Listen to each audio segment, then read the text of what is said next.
RFK Jr. is now explicitly siding with anti-vax conspiracy theories and terrorists against the interests and lives of his own employees. And this comes after a recent shooting at the CDC.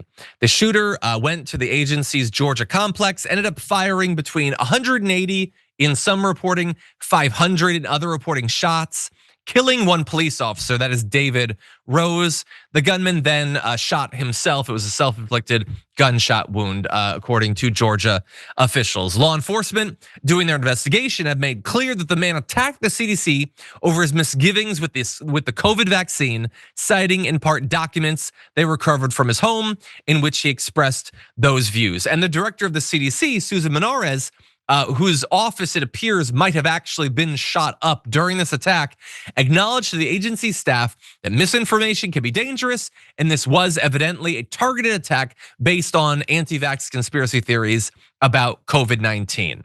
And so that's what law enforcement says, that's what the CDC says, but not RFK, because he is not going to allow yet another act of terror perpetuated by an anti-vaxxer, and there have been many, to derail the anti-vax course that he's on.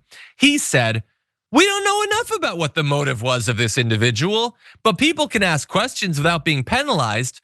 Oh, well, isn't that merciful of him? So maybe like the staff of the CDC that were nearly murdered by an anti-vaxxer, they'll be able to ask questions without being fired after they were almost killed. That's very nice. Okay.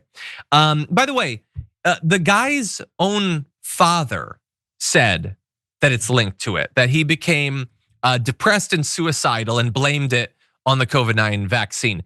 Everybody involved in this, except RFK Jr., are willing to acknowledge that. And by the way, it's you have people in the CDC saying that it would be very helpful for a person like him, who for whatever reason is influential among these people, to come out and say, "Hey, everybody, can we like back up a little bit? Like believing that you need to murder healthcare workers because you don't like vaccines, that's insane. Please don't do that."